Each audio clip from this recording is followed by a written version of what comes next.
Looking for a pickup truck to get just about anything done? Look no further. The Chevy Silverado EV isn't just the most powerful Silverado ever, with next-level towing capability and technology. It also offers game-changing versatility with the available multi-flex midgate and tailgate, which means Silverado EV helps you carry large, bulky, and oddly shaped items up to nearly 11 feet in length. Chevrolet. Together, let's drive. Visit Chevrolet.com to learn more. This episode is brought to you by Allstate. Some people just know they could save hundreds on car insurance by checking Allstate first, like you know to check the date of the big game first before you accidentally buy tickets on your 20th wedding anniversary and have to spend the next 20 years of your marriage making up for it. Yeah, checking first is smart. So check Allstate first for a quote that could save you hundreds. You're in good hands with Allstate. Savings vary. Terms apply. Allstate Fire and Casualty Insurance Company and Affiliates. Northbrook, Illinois.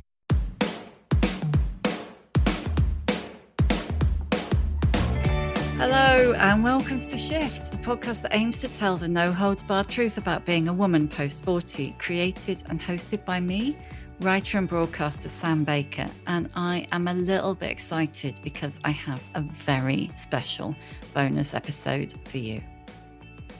If you were a teenager in the late 80s, you only have to hear the name Neneh Cherry to conjure the image of Neneh, 7 months pregnant, on the top of the pop stage, performing her hit Buffalo Stance. She was the epitome of cool. She made teenage girls everywhere believe that anything was possible. Now, almost 40 years later, the award-winning singer, songwriter, rapper, producer, mother of 3, stepmother of 1, grandmother of 4, has lived and continues to live the most incredible life. She's released 6 critically acclaimed albums, won 2 Brits and been nominated for a Grammy. And now she has written a memoir that quite honestly blew me away. 1,000 Threads takes the strands of that life and weaves them into a story of creativity and collaboration, love and loss, motherhood and daughterhood, and above all, what it means to be a woman. I inhaled it. I would find it really hard to be in the world without that relationship to my family, to the idea of what that means in the sense of home, because I think it's really hard to stretch out if you don't have any kind of foundation. Neneh and I got on Zoom just this morning to talk about home, family, losing her mother Moki at just 66, and losing herself to grief and menopause. Finding pleasure in the little things, being a gran, staying creative forever, and so much more. I really hope you love this episode as much as I loved making it.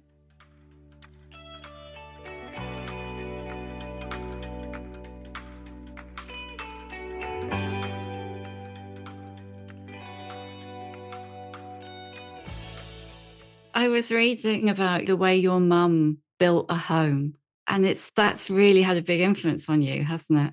It's interesting, isn't it, how we are affected by the lives that we grow up in, the life that we grow up in. Like the way that my mum did things was so sort of subliminal. She was so sort of passionate and obviously a great visionary. And, you know, sometimes when I was growing up, I mean, it annoyed me, you know, how she was. Yeah. She wasn't like other people and she wasn't like other mothers.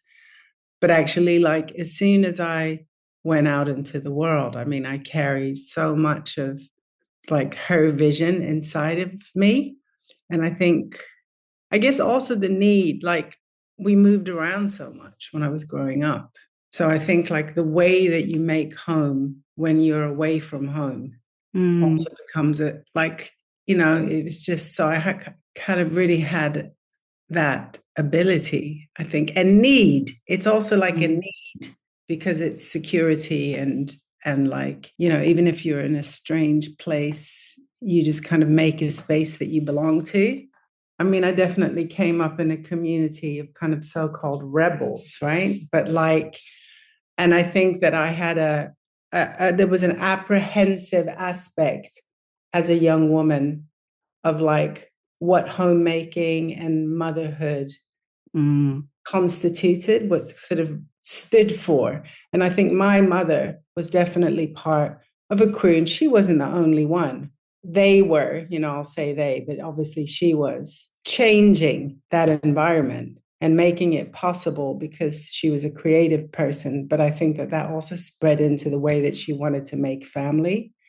And so she kind of realized, I think, that that was something that she wanted to do, but that she had to make the world that she lived in what she wanted it to be, And I think like I felt, of course, like a kind of a really like a kind of very deep awareness of the kind of entrapments and the cliches and the stereotypical things of what those things meant and how you were supposed to be.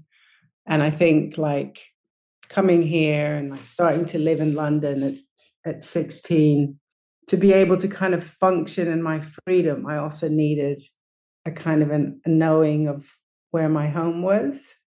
Yeah. And also quite early on, just like really felt that I wanted to have a baby. I mean, I met Naima, my eldest daughter's dad, and I don't know, just the kind of intuition was there, right?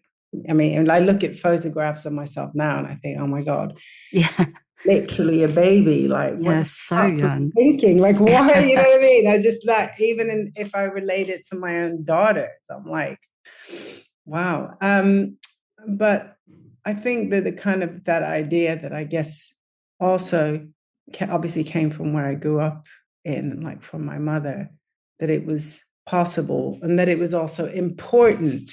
And that I think, like also with my friends who also had kids at kind of in a similar space. Ari was first, the singer from the Slits.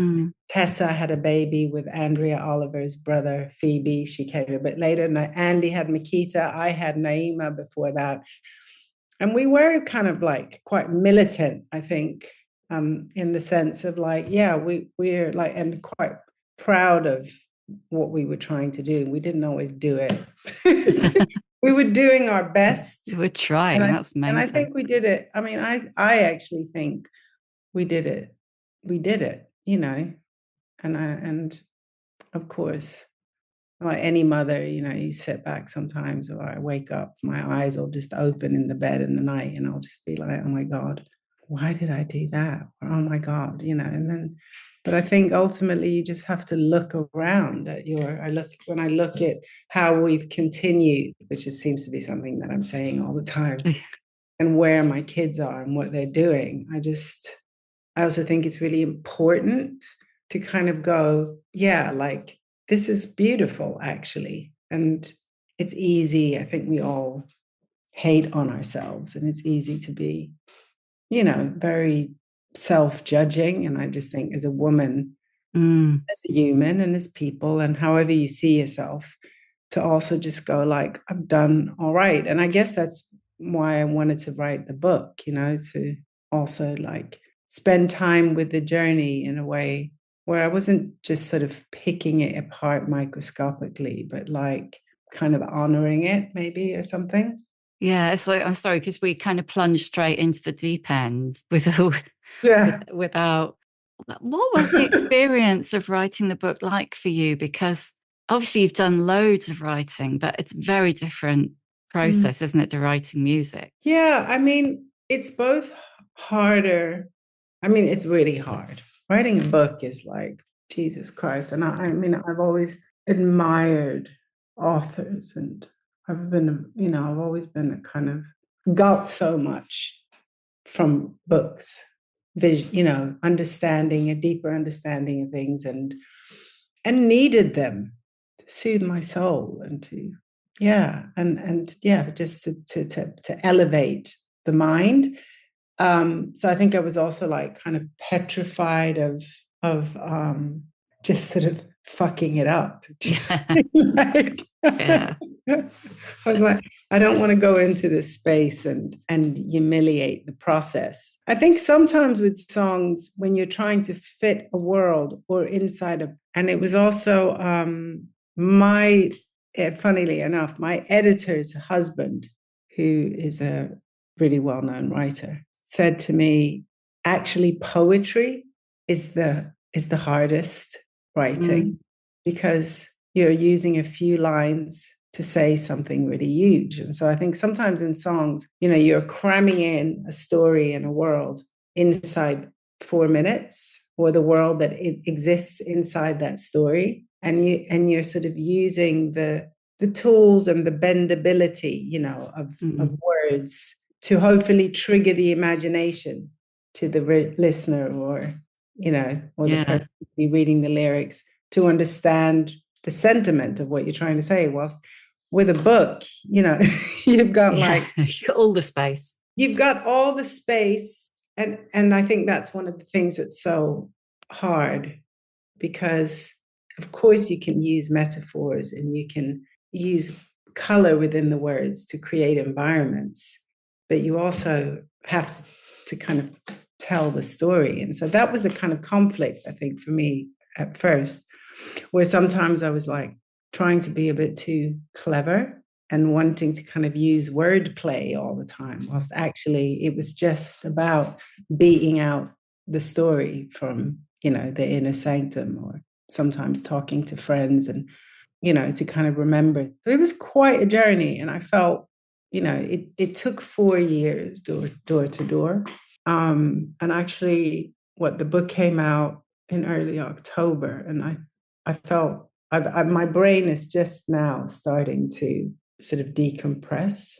It's a lot, isn't it? Yeah, it's a lot. It's really kind of insane, because I guess like my brain was so fixated on wherever I might have been, what I kind of wanted to say. And then all the time new things were coming up, because it was just this, it kind of just opened this tidal wave, both memories and I think I have like, it wasn't a thing of like being over sort of cautious, but like also having a need to kind of to respect the boundaries of this story, like feeling like, okay, well, there's no point taking this trip, telling the story and writing it out without having my heart in my hand. Like I have to have my heart in my hand.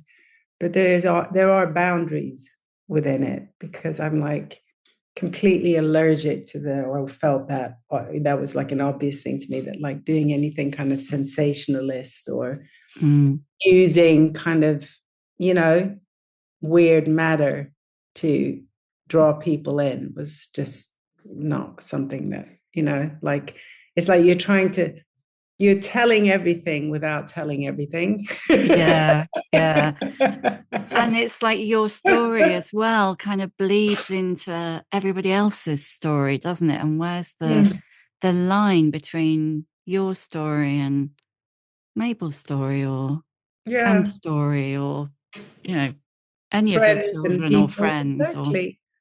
And I felt really conscious of that. And, and I also felt that, oh my God, there are so many people that are a part of this story. You know what I mean? My life is of so many things that have happened, and of so many people who have been around me and who have shown me things and who are part of my, and so in a way, I just kind of wanted to kind of, say that in the words inside the book to all these people. And of course, the thing is that you can't say and put everyone's names in, because it would just become a completely impossible read for someone who doesn't know everybody. So, but I did feel sometimes an incredible weight, a kind of a responsibility, and also like people who are around, who were very close to my parents, who were there as adults whilst maybe I was there as a kid. Yeah. And also talking about Moki, my mother, and Don and their process and who they were. But, I can only, you can draw from the story, and you can always retell a story. And like my mother had written down a lot, she was maybe not an avid writer, but she had written down like a lot of things about her own childhood. And we have lots of her like diaries and stuff. So that was really helpful. And also there's like some really great writing about Don's childhood and stuff, but it still was like, I have to tell it from my perspective, you know? Yeah, through your eyes. Yeah. And also like, you know, maybe like 3 or 4 years before the book happened, or 2 years or something, I started to have these very strong, quite profound, maybe profound isn't the right word, but very strong connecting feelings. I mean, actually, that's why the book ended up being called A Thousand Threads, even though it was Tyson, my daughter, who actually put the thousand to it. But I was just constantly saying, God, there's so many, all these Yeah, it's just like things, weaving it together. Yeah. And like also even before I started writing, I just started to feel very conscious of something kind of in my emotions and thoughts was catapulting me back to the kind of top of the line, like maybe in my very early childhood, and thinking about like my first memories, following this kind of that spine or the thread that was kind of in the center, how everything that had led me to where I am now were kind of lots of bits and things that have happened, but also like very much connected. And I think I started to also feel very like aware of just what an amazing privilege that is and how beautiful it is, you know. And without kind of saying, you know, like, as we all know, that doesn't mean that everything's been easy. Hardly. But you don't Far shy from it. away from that at all. You know, there's so much joy in there, but also there's a total recognition of pain and the perils too. Yeah, well, you're not going to have a life without pain. And like, you know, there are some things in a lifetime, I mean, that are unfathomable that happen, that are just so dread that, you know, you don't know how you're going to get through to the other side. And unfortunately, sometimes people don't. Mm.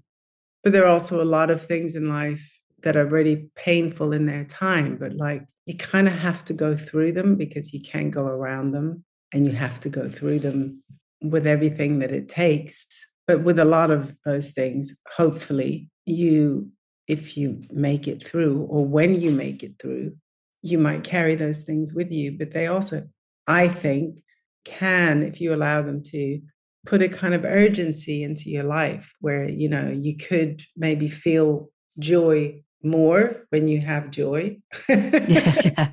And understand like how important it is, and how delicate and fragile, but also how powerful life is, and the life force. Like even the weirdest, heaviest things, or the weirdest things sometimes can kind of get some kind of weird gifts, you know.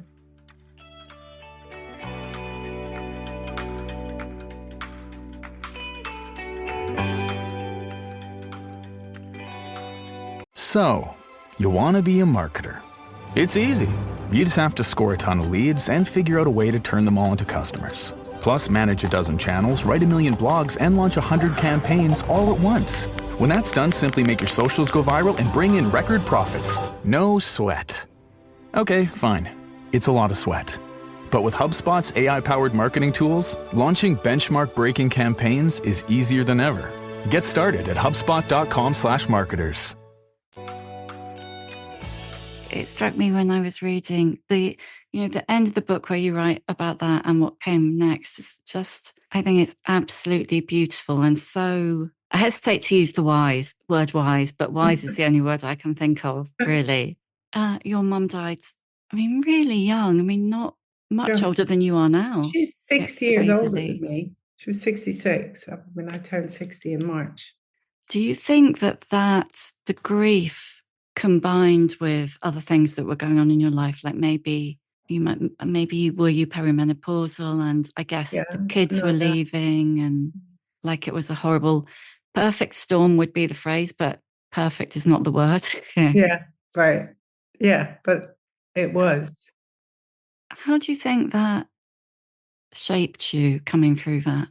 I mean, I had to, oh God, I mean, first of all, it was just a big, huge mess. And I think that like my mom died really suddenly, and Don, when my stepdad died, he was sick for a while. And nothing can really prepare you for someone just not being there one day.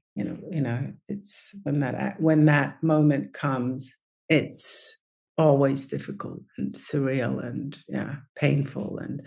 But my mother just from one day to another just kind of left. And I don't know, I think we just all thought that she was going to just continue for a long time. And a lot of her, on her family, both sides of her parents lived a really long time. I mean, her mother outlived her by many years, and their parents had got really old. So I think there was just an assumption, and she just felt like one of those people that was just going to drive us nuts. So she was like, but yeah, it was very, very, very, very heavy. And I guess to start with, I was definitely it just put me into a really, really deep kind of trauma. I think I just thought that I had to, first of all, I couldn't function. And then I just had this sort of thing where, like a response, an intuition that I just had to kind of continue. And previously in my life, I had always been able to get up and kind of brush myself off and continue and function, to function and then function and continue. I was always able to, I mean, sometimes I don't think maybe I was fully conscious or with what I was feeling, but I was able to, provide and care for people around me that needed me and appear to be fine. And I just lost that ability. And I didn't really know what to do with that reality. But I think what I've got from it is, gosh, this is quite a difficult question, because I think that there's a part of me that wants to say is that I've gained a strength, but in a way I kind of despise the word strength, because I don't mean, oh yeah, I think I'm really strong. I think that I'm better at being vulnerable. Yeah. And recognizing and, actually respecting that part of myself, and not just thinking that it's weak, it's boring, it's awkward, it's like no one wants to be with, or not even what anyone else thinks. Like, that's not what I want to be, who I want to be in the eyes of myself, in the eyes of other people. Yeah. And so it was like coming to a place where it's like, do you know what? I can't really, it took me a while to sort of accept that I can't really handle alcohol anymore. That's a blow, isn't it? After. Yeah. And it was like, and I kept thinking, I'll be fine. I don't want to be, this is really awful. This is, embarrassing. I don't want to be that obvious person. And it really took me a while to just be like, do you know what? I don't fucking need it. It's fine. Yeah. Actually. Because it was just like playing tricks on me. Do you know what I mean? And I kept thinking, well, I've got this and it's fine. And then, it just started to unplug things in me that was sitting dormant. So sooner or later, I would just end up in some fucking, like an Ingrid Bergman psycho. Because obviously also, those were things and feelings that were buried within me that needed to come out. But, it just, all of it, letting go of, for instance, the kind of because I've also had loads of fun having a drink. And I've also loved, the kind of ritual of being with nice friends and popping a bottle of wine and all that. It's the ritual almost, isn't it? More than anything else. Yeah. Like, how am I going to live without this? But then it's like, but it's in other things, it's just like changing your patterns. And when things aren't fun anymore, you know what I mean? You shouldn't stay there. It's like you have to also allow yourself to change. And I think another thing that has happened is like, yeah, I'll always feel really sad about my mom not being here and, not being able to share things that are happening in life or talk to her, and use her wise mind or hear her laugh. And for my kids and their kids, my grandkids, but also like what you get, it's taking me a really long time to answer this question. No, it's fascinating. But I think what I'm coming to is that what I've got from it is like who I am. Mm-hmm. And those things and those ideas were started, there were things before that obviously influenced my parents to do what they did, but then, or to give them the vision or the insight or they must have also been affected by where they came from through how they saw the world. But it's like, it's who we become. And again, I'll say that same thing. It's how we continue. And there is something incredibly powerful in that, even when it's also has a certain amount of sadness and grief. There is something really beautiful, like, my daughters and my stepson, and seeing them, the way that they harness the world, how they live in it, and the way that they're creative and the way that they're expressing themselves. And so I think it's also like taking the time to be. And I guess that's when you start to actually feel the presence of the feelings that I'm trying to express. It's like, because I think particularly after my mother died, I was just kind of paralyzed. I was just like, I don't know how to do. I didn't want to do anything, and I didn't know how I was going to do things. But then I feel the influence, these amazing people and what, the legacy of it, and what that actually means. And it's a very powerful thing, and I of course, I'm also conveying that to my kids, and I think especially being in a world that's so awful right now. I don't know. No other way to put it, is there? It's terrifying. The kind of ideas and visions and of building communities and families and kind of needing to have each other's backs, nurturing our consciousness, because I feel like everything's so on such kind of short timers, it's like, yeah. It's all like so fast and so. Yeah. I remember, I can't remember whether I heard you say it or I read you say about, they say it takes a village, but it's up to you who you put in that village. Yeah. And I just thought that was just like bang on. It's just bang on, because it doesn't take any old village. No. You can't just go out on, into somewhere in the middle of nowhere and think you're going to be a part of that village. It's not that, is it? You might become a part of that village. Who's to say? But yeah, it's like we do have to build those villages, don't we? Mm. And they kind of keep growing. Like I feel like there's, and thankfully, I think it's really important that they breathe and that we don't just close our doors and kind of go inside and shut down. There has to be a kind of breathing element to the concept of what that means. I don't know. Yeah. No, I was thinking it's because, like, we were talking at the beginning about your peripatetic childhood, but also always at the heart of it was, is it Tag Up? The home back in Sweden. Mm-hmm. And it almost felt to me like you were all attached to it by this enormous, great big, ever stretching piece of elastic. So go as far as you could go, but there was you always pinged back.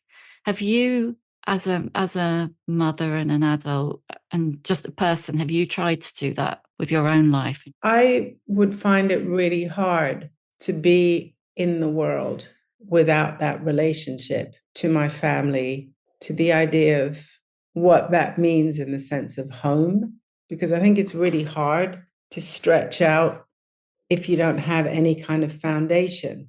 And I think that foundation can be, I mean, the idea of stretching out and taking that elastic as far out as you can back to this hub that is your foundation, that in itself can also be quite elastic. It's not always about bricks and mortar, or do you know what I mean? Like, we did have, and we still do have, this house in Sweden that, you know, we call the mothership, or the source that's there, that is so important to us. It is a place that we all kind of need, and we go there and we reset, and it's an amazing place. But I think that maybe for me, I mean, even in London, I came here when I was 16. I've moved around a lot. I'm just in the process of moving into another house and unpacking my shit and looking at things and thinking, oh, this is nice. And like, do I need this? And then, can I throw it away? I need to throw it away. Yeah. You know, and the stuff that we accumulate. And I think like some of that is great and some of it is actually completely unnecessary. But actually that hub for me is also about that village. Yeah.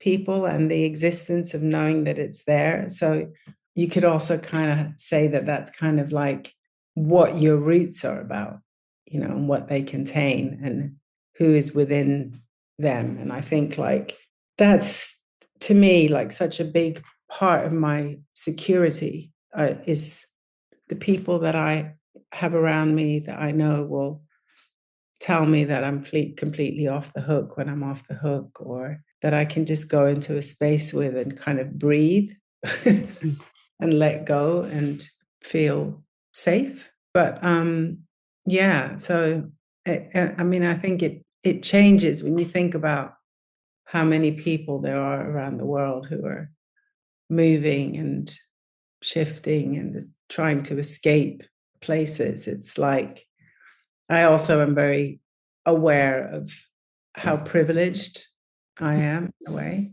to be able to kind of put my head to. But I think even if you're moving, you know, quite often we all have a place that we think of.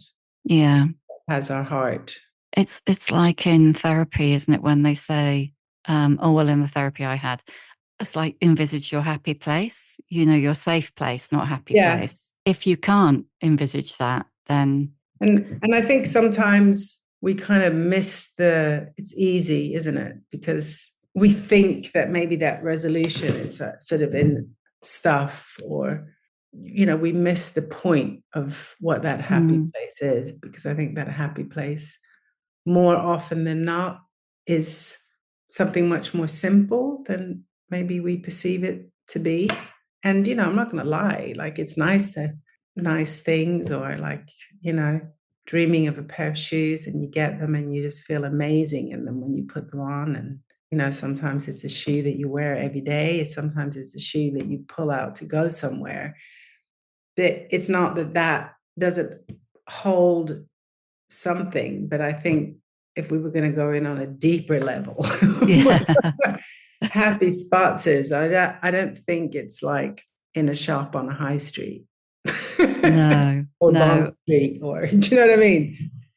The actual resolve. And I think that's kind of a quite beautiful thing, allowing yourself to appreciate what you might gain from getting older. You know what I mean? It's like, yeah, I can see things in a way that I couldn't 25 or 20 years ago. And I can appreciate much weight and value, and I mean good weight, the little, supposedly quite little things, like what they provide. And it's like my auntie and Don's sister, Auntie Barbara, she lives in LA. She'll just say like, family is everything, you know? And she's been through a lot of things, like some really heavy things. And she was born into a segregated, you know, United States of America. She born in Oklahoma. And, you know, she's survived the Watts riots and, you know, lots of things. And But somehow she still manages to be optimistic. I mean, even after Trump got back in and she was lying on her couch, like completely, and you look at a woman like her, she's about to turn 90, what she has seen and what she's experienced as a Black woman in the United States, and she was just like, yeah, we have to batten down the hatches. Like, this is bad. But she did still resolve. She still came out of it with like, well, it's obviously something that she's also very religious, but she's like, this is obviously something that we have to go through. So we're going to have to go through it and we're going to have to take care of each other, But to have gone through so much, she must be like, again? I mean, she was the first person I thought about when it was obviously going in that direction, to have to see that again, this kind of repetition of history. And I just thought, it's just too much. Yeah. Life is it's a crazy thing, but I want to live it. I think that's the thing. When Naima, my eldest, turned 40, she was like, oh my God, I'm getting so old and I can't and I was like, yeah, but right, we want to live. Like, you don't want to die. Like, we all want to live. Like, we want to get, you want to get old. You want to get older.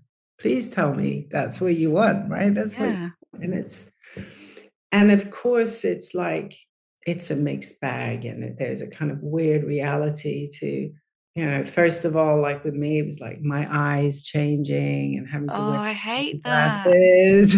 I hate that.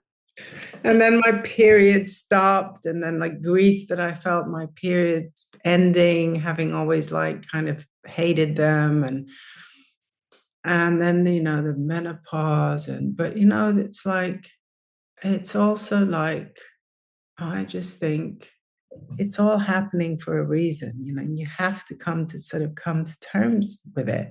The acceptance of like, and I think also, like, to bring it back to the pages of the book, there was a part of me that was just kind of amazed and horrified by how quickly time has, and like, you know what I mean? You feel the same within yourself, but also like, fucking hell, I'm just like, I'm banging on 60. Like, this is so it's a big nuts. number, isn't it? Like, how is it even possible?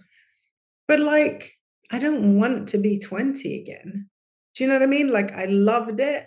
I had an amazing time, but also like, I do also like where I am, And I just think like, why the fuck would you live a life, put all the shit that you put into it, and then get older and then like get no respect for it? Just or respect it yourself. Yeah. It's like, no, it's actually like, it should, that's not right.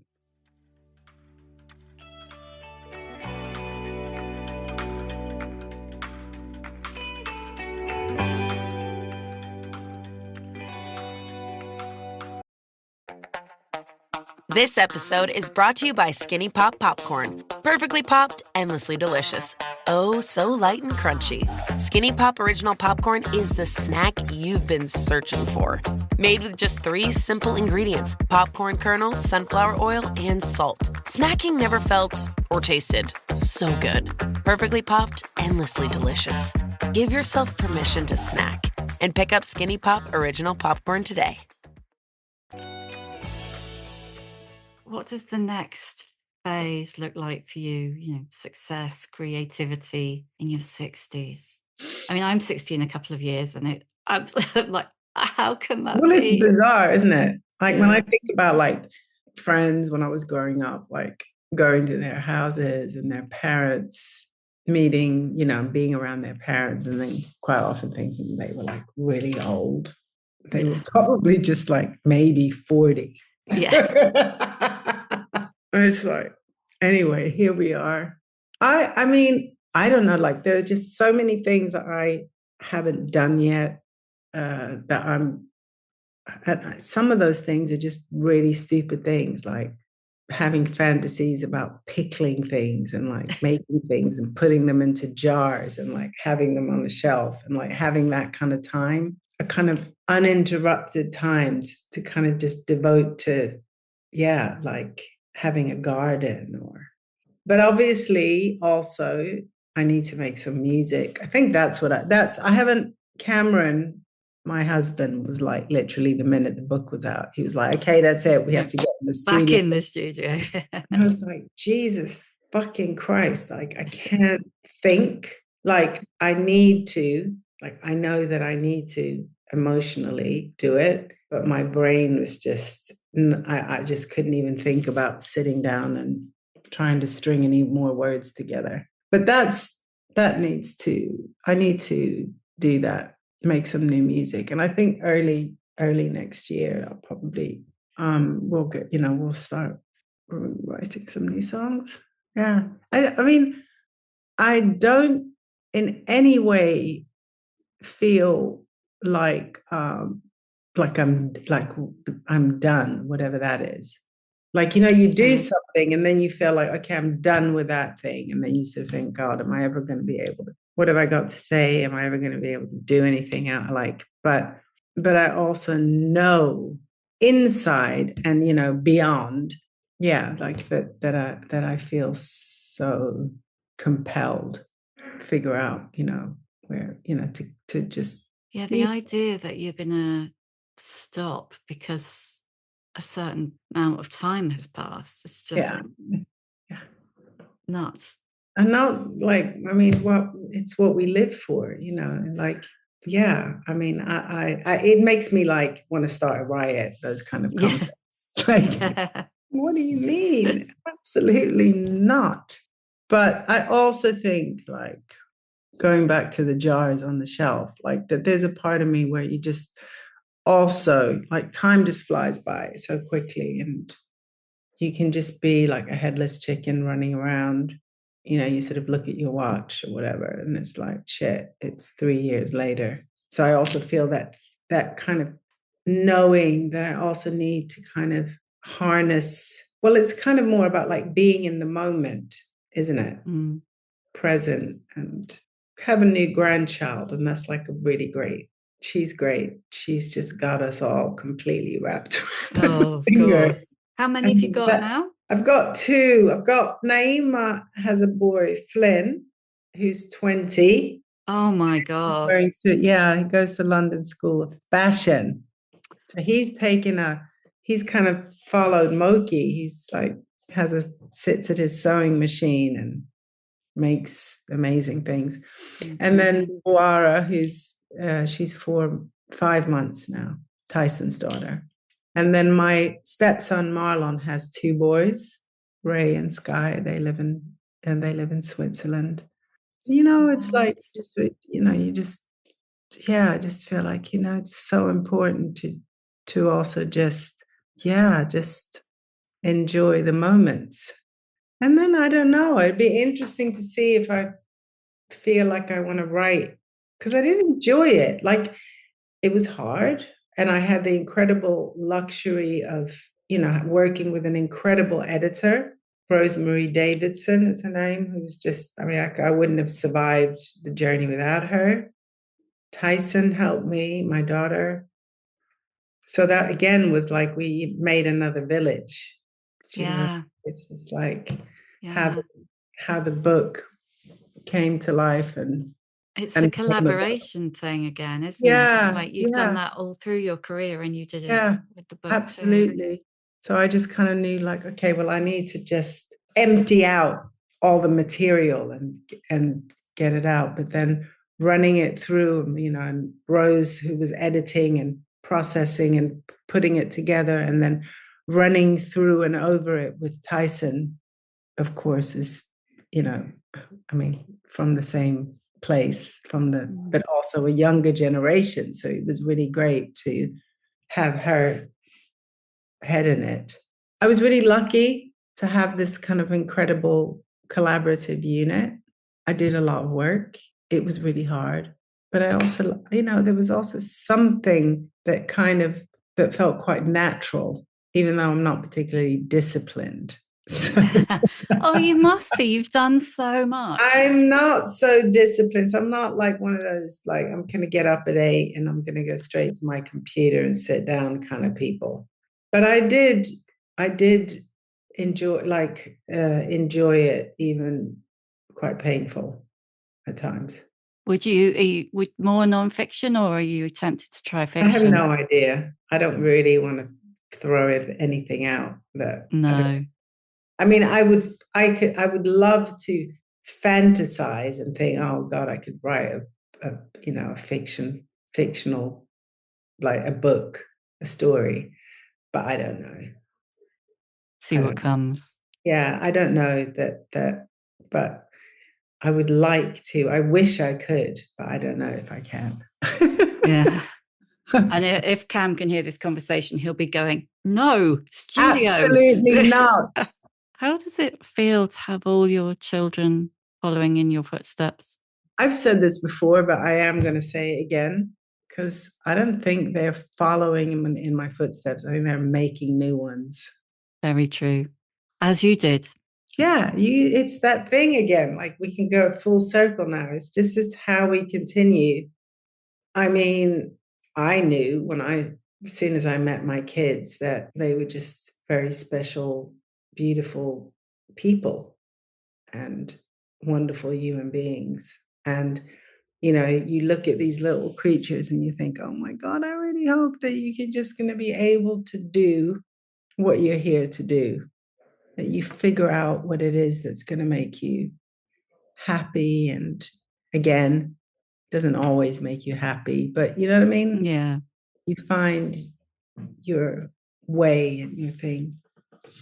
But it is quite weird, isn't it? How in families, quite often, if it's a family of actors, lots of the kids go into acting and the music, yeah.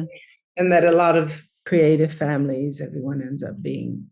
Both Naima and Tyson. Tyson went to Goldsmiths and did a BA, then an MA in anthropology, and Naima did an MA in. Do you say took an MA? Did an MA? Got an MA? Yeah, whatever.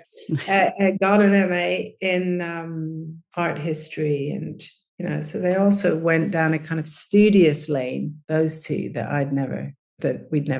wasn't so much. Do you fancy family?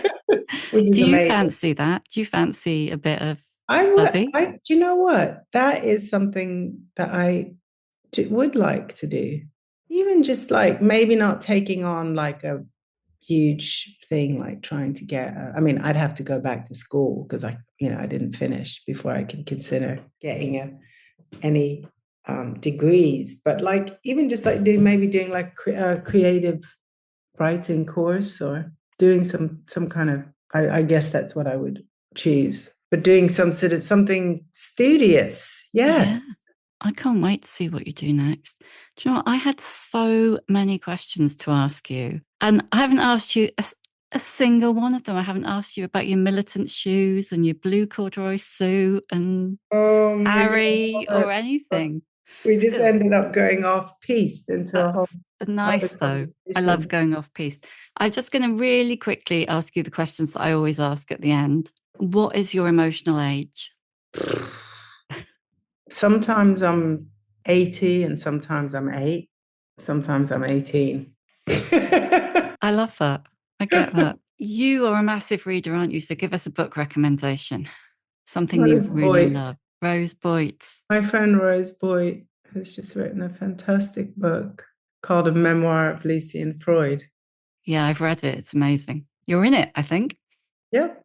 And it's a beautiful book as well. Yeah, it's really, really beautiful.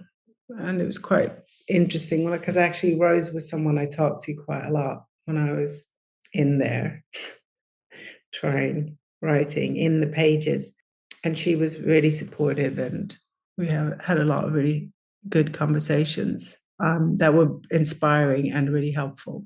And then I'm also reading, sometimes it's weird, isn't it, when you're listening. I'm listening to a book that I was listening to do that TV show Between the Covers or something, A River in the Sky. Yeah. Alif Shafak. And I kind of listened through it kind of quite intensely to go on the show. But I mean, it's like this fat. So I'm just in the back end of the last few chapters of that. And I really enjoyed it. Yeah, it's pretty amazing book, actually, isn't It's it? incredible. It's like, I just think it's really beautiful. And I think it's also full of really important information about environmentally and in relation to the history of the Middle East. Yeah, I was really shocked by what I didn't know, actually. Yeah, both historically and in the present. But, you sort of understand, it takes you in a very intimate way. So, yeah, that's where I'm at. What advice would you give younger women?